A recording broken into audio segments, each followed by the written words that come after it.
Pregnant again? How utterly disappointing. Vivian's words sliced through the tense silence like a butcher's knife. My stomach dropped as I slowly looked up from my plate at my mother-in-law's sneering face. Daniel shifted uncomfortably beside me but stayed silent, as usual. Vivian continued, her voice dripping with disdain. Another daughter, I assume? When are you going to give my son the heir he deserves? I felt the blood drain from my face as the weight of her words slammed into me. This was supposed to be a joyful celebration dinner for my pregnancy, but Vivian had once again managed to turn it into a humiliation. Mother, please, Daniel finally muttered, but she waved him off dismissively. Don't mother me. You're just as frustratingly submissive as your father was. If you don't control your wife, she'll keep popping out these disappointing female placeholders. Tears stung my eyes as I finally found my voice. Ellie is not a placeholder. She's our beloved daughter. And this pregnancy is still early. We don't know the sex yet. Oh, spare me, Vivian rolled her eyes. With your atrocious track record, it's clearly another girl. You're a broodmare failure. The venom in her tone shook me to my core. Daniel's head hung low, crushed by his mother's verbal lashing. Hurt and rage burned inside me, but I knew defending myself was futile against this woman's cruelty. I need some air, I managed to choke out, pushing back from the table. I had to escape before breaking down completely. Vivian scoffed as I rushed away. Running away again, are we? Typical. I hurried out to the back patio, gulping in the cool night air as burning tears streaked my cheeks. How could she be so hateful and demeaning toward me? Footsteps approached and I tensed, steeling myself for another barrage of insults.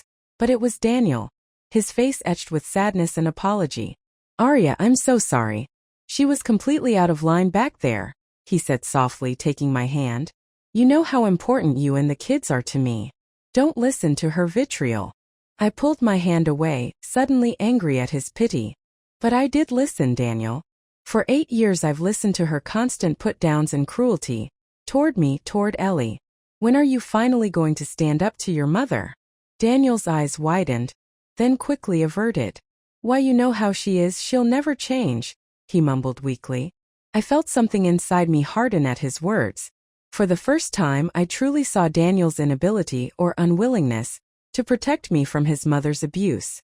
In that moment the illusion of our marriage began cracking before my eyes.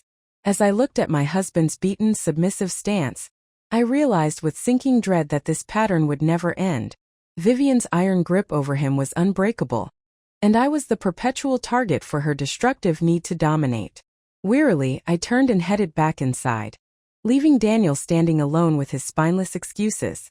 I sensed this was the beginning of an inescapable downward spiral that would alter my family forever. If only I knew then just how devastating the consequences would be. The tension hung thick in the air as Vivian smoothed her silk blouse, a self-satisfied smirk playing across her lips. Arya dear, I have some news that may shake things up a bit. I eyed her wearily from across the kitchen counter. What are you talking about? Well, you know how concerned I've been about securing a legitimate heir for my son, she began in a mock sympathetic tone. A daughter is lovely, but it simply won't do for carrying on the family legacy. A rage simmered within me, but I bit my tongue. After the disastrous dinner weeks ago, I knew any protest would be futile against this woman's twisted agenda. Vivian continued. So I took matters into my own hands to help solve this delicate issue. I introduced Daniel to a wonderful young lady, Talia.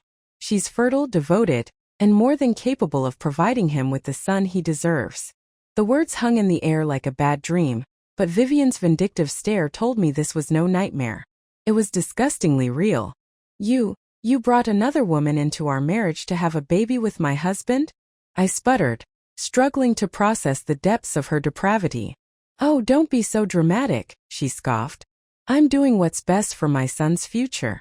You've proven quite incapable in that regard.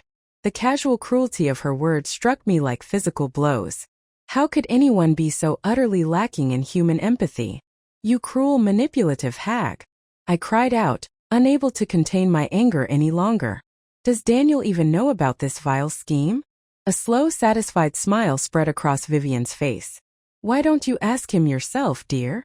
On cue, Daniel stepped into the room, flanked by a slim, Overly made-up woman I didn't recognize. Talia, I presumed.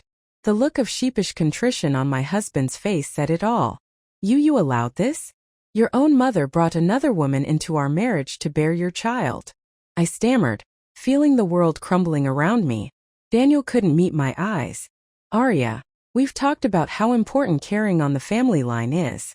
So you're just going to let your mother pimp out some cheap to get what she wants? I screamed, uncaring of the foul language as blinding rage took over. Talia's eyebrows shot up in feigned indignation. Daniel finally looked at me, his expression hardening to match his mother's callous demeanor. This is for the greater good, Arya. My duty as a man. If you were able to do your wifely duties properly, we wouldn't need to go to such extremes. His cold, rehearsed words lanced through my heart like daggers. This was really happening. My own husband was utterly betraying me in the most humiliating way possible, all with his mother's enthusiastic support. Vivian chuckled at my stunned silence. Don't worry, dear. Once Talia properly breathes, you can focus your energy on my granddaughter. We wouldn't want you feeling completely useless. Her words ignited an indescribable fury within me that I never knew I possessed. With a primal scream, I grabbed the nearest object, a heavy ceramic vase, and hurled it with every ounce of strength. It struck Vivian squarely in her smug face, shattering viciously and spraying blood and ceramic shards across the room. Talia shrieked in horror as Vivian crumpled to the floor, clutching her ruined face and howling in agony. Chest heaving, I turned to Daniel, seeing the shock and fear in his eyes. In that unrestrained moment, I knew my marriage had disintegrated into ashes. There would be no forgiving this ultimate betrayal. Vivian's monstrous machinations had cut straight through the very core of my world. The only thing left was vengeance. The eerie silence hung heavy in the air as Vivian's wails finally subsided. I stood motionless, fists clenched, glaring at the crumpled, bleeding form of my monstrous mother-in-law on the kitchen floor. Daniel stared at me with a mixture of shock and fear. Beside him, Talia shrank back, clearly shaken by my outburst, but still clinging to her role in this sick charade. You crazy underfunder. Vivian's trembling voice finally broke the tension, thick with a combination of pain and rage. I'll see you arrested for this, assaulting me in my own home. Your home. I scoffed, unable to contain the sudden resurgence of fury rippling through me. This is my home. The home I made with my husband, the man you're trying to pimp out behind my back like some kind of degenerate, mother-pimping monster. Vivian opened her mouth to protest, but I cut her off with a raised hand. No. Don't even try denying it, you hateful crone. I heard everything, how you willingly brought this woman into my marriage, explicitly to cuckold your own son. I turned my fiery glare to Daniel, who flinched as if struck. And you spineless coward, going along with your mother's demented plans, ready to stick your, I bit off the word, shaking with fury, into the first fertile womb she picks for you. Arya, he began weakly, but I wasn't about to let him make pathetic excuses. Did you really think I wouldn't find out? That I'd just be a good little wifey while you knocked up some cheap hussy on the side? Hey! Talia's shrill voice cut in, her fake-baked face contorting with indignation. I am not some hussy. Your bastard husband came on to me.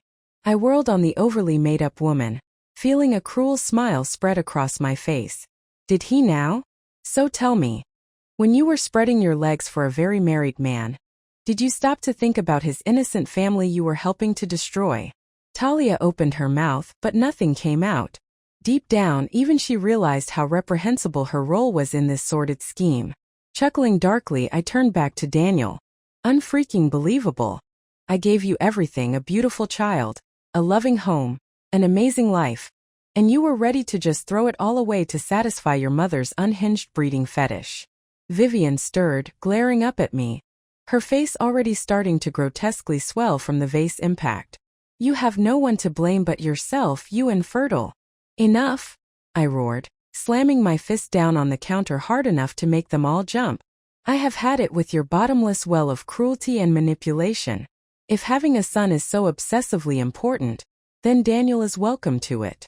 Striding over to a small desk, I snatched up a pen and a sheaf of papers, thrusting them toward Daniel with cheeks burning.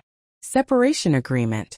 You can have your son's situation, Your freedom to breed some new little heirs with that plastic surgery disaster over there. Daniel gaped, stunned into silence. Even Talia seemed jolted by my actions as the gravity of the situation sank in. Well, I demanded through gritted teeth. Sign it and get out. Take your vile, treacherous mother and your stupid son quest and just go. I want you out of my house, out of my life. Slowly, numbly, Daniel took the pen and stared at the agreement. A heavy pause seemed to blanket the room as Vivian and Talia looked on with matching expressions. A mixture of surprise and sickening satisfaction. Then, with a trembling hand, Daniel scrawled his name in harsh strokes across the papers, officially ending our marriage in that single callous gesture, as his mother had always intended. Exhaling hard, I snatched the signed pages back from his hand, our eyes locking in one last, searingly intense glare. Then I turned and walked upstairs without another word, clutching the proof of my broken world and wondering how I would ever be able to piece my shattered life back together. The next few days passed in a numb blur. Daniel and his mother had stormed out after the confrontation, taking their co-conspirator Talia with them. An eerie silence descended over the house I once thought of as my loving home. I drifted aimlessly, my mind struggling to process the devastating implosion of my marriage. Logically, I knew signing those separation papers was the only recourse after Daniel's unforgivable betrayal, and yet the overwhelming sense of loss threatened to swallow me whole. Ellie, our 8-year-old daughter, seemed to pick up on the heavy tension despite my efforts to shield her. She became quieter, clingier, her usual bright exuberance dimming. "Mommy, where did Daddy go?" she asked one evening as we picked at our dinner in silence. I froze, unprepared for the question. Part of me wanted to proclaim the ugly truth, that her father had abandoned us to chase some atavistic need to breed an heir with another woman, but I couldn't bring myself to shatter her innocence so completely. "Daddy had to go away for a little while, honey," I hedged, struggling to keep my voice steady. "Work things." Ellie frowned, clearly picking up on my emotional disquiet. Ever the empath, just like her mother. "Are you sad, Mommy? Did you and Daddy have a fight?" "Something like that, baby," I managed, fighting back the lump swelling in my throat. "But everything will be okay. I promise." The lie tasted like ashes on my tongue because, in that moment, there was no way to see how anything could ever be okay again. A sharp knock at the door jolted me from my reverie. Ellie looked up, eyes wide with something like hope. "Is that Daddy?" "Stay here, sweetie," I said quickly, rising to answer the door with trepidation curling in my stomach. But it wasn't Daniel on the other side. Instead, a sharply dressed man in an expensive suit stood with a crisp folder in his hands. "Mrs. Bennett?" he asked brusquely, without preamble. "I'm Mr. Brooks, an associate of your husband's." An icy fist gripped my heart as I suddenly sensed where this was headed. The separation had clearly begun the legal fractures. "My firm has prepared these documents for you to review and sign," Mr. Brooks continued, all business as he held out the folder. Hesitantly, I accepted the hefty stack of papers, dread settling like a cold stone in my gut. This was really happening. The death knell of my marriage after Daniel's sickening betrayal. As I mechanically paged through the legalese, certain phrases jumped out in harsh simplicity. Petition for dissolution of marriage, covenant rendered irreparably broken, division of assets favoring the male issue-bearing party. I felt the blood drain from my face as awful realization bloomed. This wasn't just a simple divorce agreement. It was Daniel and his demonic mother wielding their wealth and influence to strip me of everything. My home, my life, my child. All in cruel pursuit of their deranged male heir vendetta. "You have 48 hours to review and sign these terms, Mrs. Bennett," Mr. Brooks stated flatly. "After that, my client will pursue more aggressive recourse if you fail to comply." The unmistakable threat laced his words like arsenic. Memories flashed of the unrestrained violence that ran in Vivian's virulent veins. The vase, the bloodshed, the unstoppable quest to destroy any obstacle to the grandchild she craved. My treacherous, spineless husband had clearly thrown in with his vile mother. He would stop at nothing to cut me out of his life completely, all for the unforgivable sin of bearing him a daughter instead of a son. A cold, dead feeling settled over me, the final vestige of our broken marriage crumbling to bitter ash. There would be no more tears, no more desperate pleas or self-delusions. I was truly and utterly alone now, except for my innocent little girl watching in sad confusion from the next room, the pure, bright spirit that was supposed to be my greatest joy. In that stark moment, she became my sole lifeline, my unbreakable reason to endure the coming storm. I turned to Mr. Brooks, my jaw rigid. "Tell your client that after 48 hours, he can expect to hear from my attorney," I stated in a toneless rasp. "Because I'll be damned if I let him take my daughter, too." With that, I shut the door in the lawyer's face. Then I turned and pulled a confused Ellie into my arms, holding her tiny form as if she were a life vest in a raging sea. There would be no surrender, no matter how viciously Daniel and Vivian tried to drown me. For Ellie's sake, I would find a way to stay afloat, and make them pay dearly for their twisted sins. The next 48 hours were a blur of grim determination. I knew time was short before Daniel and Vivian would attempt to strip me of everything I held dear. First, I secured a shark of a divorce attorney, Camille Warren. Steely, aggressive, with a reputation for devouring entitled, rich husbands like Daniel. "This is one of the most blatant, unethical cases of alienation of affection I've ever seen," Camille stated in a cold fury after I recounted the sordid details. "We're going to crucify this bastard. And his Medusa of a mother." Her words kindled a flame of hope that I could indeed survive this nightmare with my daughter, and some shreds of dignity intact. Next was gathering ammunition. Any proof of Daniel's misdeeds that could be leveraged in the coming war. I pored over financial records, discovering his company had been filtering money to an offshore account for years, embezzlement and tax evasion, potentially criminal behavior if exposed. Perfect leverage. Finally, I arranged for Ellie's temporary relocation while the legal battle raged. My sister Sarah, an elementary school teacher, lived 2 states over. I knew she could shelter and care for my sweet girl while I fought in the trenches. When the 48-hour deadline arrived, I was ready, or as ready as I could be. Mr. Brooks arrived promptly with the same aloof disdain as before.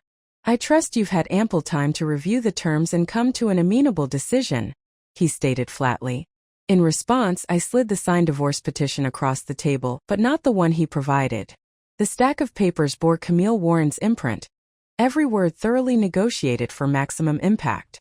Mr. Brooks's eyes flashed with surprise as he scanned the unrecognized document, his brows knitting in disapproval. "This was not the agreement we discussed. My client will need to reevaluate these terms." "These are the terms," I stated coldly. "I refuse to be bullied or stonewalled. Every nefarious act, every awful betrayal, has consequences." I slid the thick dossier of financial documentation across the table, watching Mr. Brooks's face blanch slightly as he grasped the implications.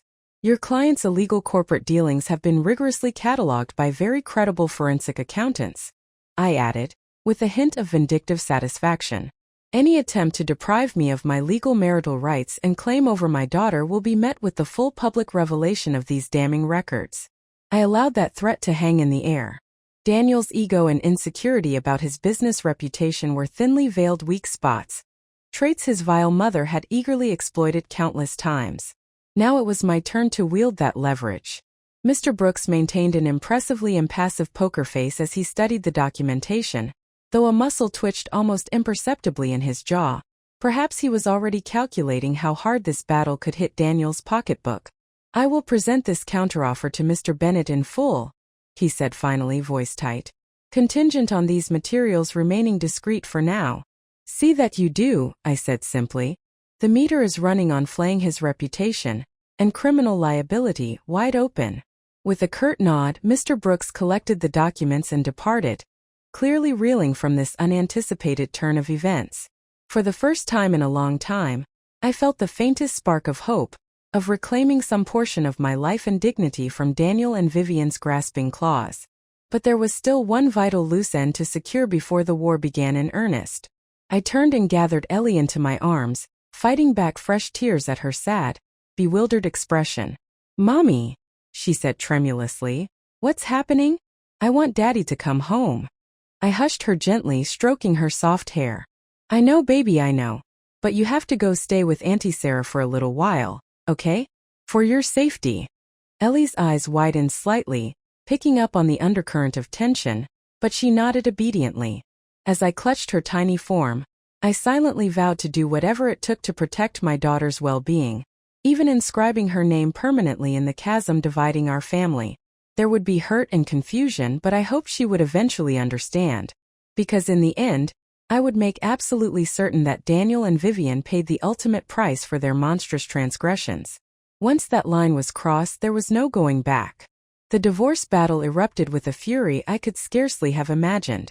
Daniel and Vivian, clearly feeling spurned by my refusal to capitulate, were determined to crush me through overwhelming legal force and intimidation. Camille proved to be worth every penny, matching their team's viciousness tit for tat. Accusations and exposures flew in both directions as dark secrets were mercilessly excavated. Vivian launched a public smear campaign portraying me as an unfit mother and spouse jealous of Daniel's business success. We countered by leaking details of her deranged campaign to cuckold her own son for a male heir. It was a brutal, soul-destroying process, but I refused to surrender an inch, kept afloat by my determination to maintain stability for Ellie. Finally, after 6 excruciating months, cooler heads in Daniel's camp prevailed in pushing for a negotiated settlement, an end to the scorched earth hostilities before any more radioactive scandals fully combusted. I'll never forget the heavy silence that fell over the sterile conference room as our respective legal teams arrived. Daniel entered, shoulders squared but eyes hollowed by the long battle. Then Vivian swept in, her face still bearing the faintest scars from the vase incident, twisted into her trademark sneer. I felt a brief thrill of satisfaction that at least I'd managed to mar her unbearably smug exterior. Greetings were dispensed with, having long abandoned such niceties. We came straight to business. My client is prepared to offer a full and impartial distribution of legitimate marital assets, provided certain conditions are met, Camille stated firmly, including Daniel's permanent renunciation of custodial claims over the minor child. I could feel Vivian's glare burning a hole through me. Sacrificing any claim by him to Ellie was the heaviest concession for them, but a necessary one to secure safety and healing. To her credit, Camille didn't flinch, as well as assurances that the unconventional reproductive circumstances during the marriage remained sealed and undisclosed. A harsh jab at the twisted heir conspiracy, and a not-so-veiled threat about potential criminal repercussions. While such terms are highly irregular, their lead counsel replied stiffly, "We are amenable to the equity distribution provided indemnity against future potential actions." An ugly pause lingered. They knew their financial skullduggery had been thoroughly exposed, and could jeopardize not just Daniel's business but his freedom. They had no choice but to negotiate a suppression of the whole sordid truth. The tables had finally turned in my favor. Of course, so long as commitments are adhered to, the matters will remain permanently sealed, Camille stated, her shark-like smile just a touch too wide. The negotiation continued for hours, splitting immense assets and investments down to the finest decimal point. But in the end we hammered out an agreement secured by both sides' mutual, suffocating silence. Vivian looked utterly miserable, faced with irrevocably surrendering control over her son's life and Ellie's. While still obscenely wealthy, I knew the concessions represented a profound personal defeat, which fueled my resolve. "I don't expect congratulations," Camille told me in an undertone as the final paperwork was prepared. "This whole situation is equal parts sickening and infuriating. But you stood your ground and secured the best path for your daughter's well-being." I could only nod numbly, my strength finally waning after the marathon ordeal. There was no jubilation or catharsis, only the cold satisfaction of having survived this battle, of inflicting some semblance of consequences on Daniel and Vivian for their grotesque transgressions, and ensuring a future of stability for Ellie. Sliding the notarized agreement across the desk, I met Vivian's seething glare one last time. "Don't ever set foot near me or my daughter again. You twisted evil and..." Too weary even to revel in her impotent sputtering at the insult, I simply stood and walked out, gathering the last remnants of my dignity to forge a path into this new, uncertain life. There was still one final loose end to tie up, and I intended to cut Vivian's last thread of delusion with utmost precision. With the divorce settlement finalized and my financial future secured, I could finally turn my focus to rebuilding my life. Our life, free from Daniel and Vivian's toxic orbit. My first priority was reintegrating with Ellie. The poor girl had been shuttled between relatives for months, kept at a cautious distance from the legal war zone raging between her parents. I could only imagine the confusion and hurt she must have felt. When Sarah brought her home that first day, Ellie ran straight into my arms, her little body trembling with soft sobs. My heart shattered anew at her muffled cries. I missed you so much, Mommy. I was so scared. Sure, I know, baby. I soothed, fighting my own tears. I missed you more than you could ever know. But it's okay now. We're going to be okay. She pulled back, her young face still so innocent yet bearing a new heaviness. Is Daddy ever coming home? A lump formed in my throat as I studied her deep brown eyes, so much like Daniel's. How could I lie yet also deprive her of hope? Daddy can't be with us anymore, sweetheart, I managed carefully. He made some choices that went against what we believe is right. Ellie's brow furrowed in confusion. Did he do something bad? In a way, yes, I sighed, pulling her close again. But you don't have to worry about any of that now. What matters is you and me, and how we move forward from here, okay? She nodded, seeming to grasp the simplicity of that promise despite the complexities raging underneath. In that moment I vowed to preserve her innocence, her trust, in whatever way I could. Over the following weeks, we began to rebuild our little family of two. With the settlement I secured a fresh start. A cozy rental far from the shattered remnants of our marriage, a new school for Ellie, and a refocused trajectory in marketing communications. Slowly, smiles and warmth returned to her youthful exuberance as our new normal solidified. No longer weighed down by the toxic undercurrent that had once seeped through every room. The only hiccup came in the form of a terse communication from Talia, Daniel's would-be surrogate mistress. Your pathetic excuse for a husband came crawling back. In case you were wondering, her message read acidly. But once I got a taste of his true self, and that monster-in-law, I wanted no part of that dysfunctional freak show. She attached proof of the exorbitant settlement she had demanded to preserve her silence and disappear for good. A final insult to injury paid, ironically, from my side of the assets rather than Daniel's. Rather than anger, I felt only a cool, distant pity for Talia's delusion that she had been anything more than a dispensable pawn in Vivian's twisted scheme. And I sensed her message would scorch them far more than it singed me, the ultimate rejection of their air-breeding fantasy. Vivian still attempted the occasional grotesque tantrum from a distance, seething texts, thinly veiled threats, that familiar whine of entitlement. I developed a system: block, document, move on. Peace for Ellie at all costs. Months after the settlement, a halting, rambling text arrived from Daniel out of the blue. I know I have no right to darken your life any longer. The wreckage is mine to bear.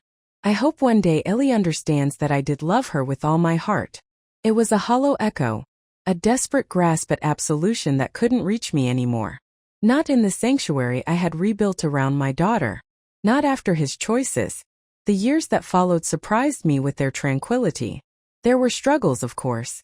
Late bills, school projects, sick days, but nothing compared to the corrosive dysfunction we'd escaped. Ellie grew into a bright, self-possessed young woman. I told her only the basic truths about what had torn us apart. Enough to inoculate her against that brand of cruelty, not enough to poison her heart. She never expressed resentment, instead a detached pity. I'm just glad I had you, Mom, she would say with a maturity beyond her years. You were the only one who knew what mattered. Family, not bloodlines. Her words filled me with pride, and the ache of what she'd been forced to outgrow too soon. But I took comfort in knowing I had protected her from the worst of it. We were free. We were whole in our own way. Then, one ordinary afternoon, the past arrived in a thick certified envelope. The return address, State Correctional Facility, turned my blood cold. With shaking hands I opened it. Mrs. Bennett, it began in stark, bureaucratic prose, we regret to inform you that your former husband, Daniel Bennett, has been incarcerated on charges of corporate racketeering, embezzlement and tax evasion related to his business activities. The rest blurred. 10 years, possibly more. His career and reputation obliterated. I'd once waved a dossier like a lit match, hoping its mere existence would be enough to keep him in line. I hadn't wanted the house to truly burn down. But apparently, after our divorce, investigators had tugged at threads until the whole tapestry unraveled. A twisted satisfaction rose and curdled in the span of one breath. Remorse followed, thin but undeniable. Because no matter how unforgivable his actions, I knew this would crush Vivian. Her empire, her monomaniacal obsession with an heir, buried under the rubble of her own making. A worldview devouring itself. The front door opened. Ellie swept in with her backpack, cheeks flushed from the cool air. "Hey, Mom. Did you hear from?" She stopped, taking in my face. "What's wrong?" Wordlessly, I handed her the letter. Her eyes scanned, widened. "Oh my God. Dad's in prison." I folded her into my arms, stroking her hair like when she was small. "I know, honey. It's a lot." She held me tightly, breathing slow and even, letting the shock settle like silt. After a long moment, she pulled back, gaze steady. "This doesn't change anything for us, Mom. His mistakes are his. We built something better. Maybe this is the end of it. For real." I looked at my daughter, taller now, surer with the quiet steel we had forged together, and felt something inside finally unclench. She was right. This was the last page turning on its own. Days later, a final message slithered through. A lawyer's letter on Vivian's behalf, brittle with rage and entitlement, demanding contact, demanding explanations, demanding. I read it once, set it down, and wrote 5 words in response through my attorney. "Cease all contact. No exceptions." The settlement's provisions had teeth. We were done. That night, Ellie and I ate dinner at our small kitchen table, the one we had sanded and stained together, laughing through the mess. Steam curled from our bowls. Music hummed from her phone. Outside, the streetlight painted a steady circle of gold on the pavement. "Do you ever think about what you'd say to her?" Ellie asked. "If you had to." I didn't have to think. The words had been carved in me long ago. "Yes," I said softly. "Only this. Don't ever set foot near me or my daughter again." Ellie nodded, satisfied, and smiled. We finished eating. I stacked the bowls, ran the water, felt the ordinary grace of a life that finally belonged to us. Somewhere, far from our door, old obsessions were sifting into dust. The scales had settled. Our house was quiet, and in that quiet we were free.